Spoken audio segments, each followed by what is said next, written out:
Bharat England T20 series ఆసక్తికరంగా సాగుతోంది. వరుసగా 2 విజయాలతో అదరగొట్టిన టీమిండియాకు ఇంగ్లాండ్ జట్టు రాజ్కోట్లో బ్రేక్ వేసింది.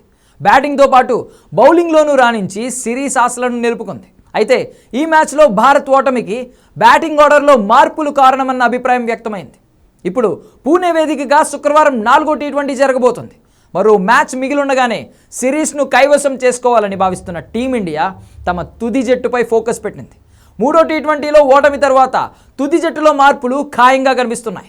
బౌలింగ్ విభాగంలో పేసర్ హర్షదీప్ సింగ్ రీఎంట్రీ ఇవ్వనున్నాడు. గత మ్యాచ్లో హర్షదీప్ను తప్పించి షమీని తుది జట్టులో ఆడించారు. 15 నెలల తర్వాత అంతర్జాతీయ మ్యాచ్ ఆడిన షమీ పెద్దగా ప్రభావం చూపలేకపోయాడు. ఒక్క వికెట్ కూడా తీయలేకపోయాడు. అయితే షమీపై వేటు వేయకున్నా అతనికి తోడుగా హర్షదీప్ సింగ్ను ఆడించే ఛాన్స్ ఉంది.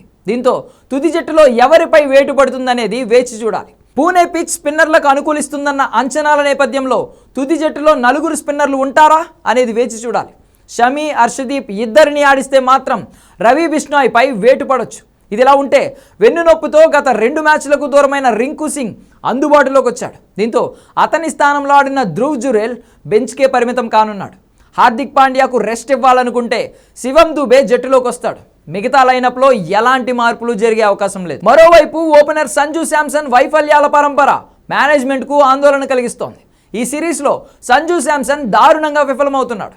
గత 3 మ్యాచ్ల్లో అతను ఒకే రీతిలో అవుట్ అవ్వడం విమర్శలకు తావిచ్చింది. జోఫ్రా ఆర్చర్ బౌలింగ్లోనే షార్ట్ పిచ్ బాల్స్ను పుల్ షాట్ ఆడబోయి వికెట్ పారేసుకున్నాడు.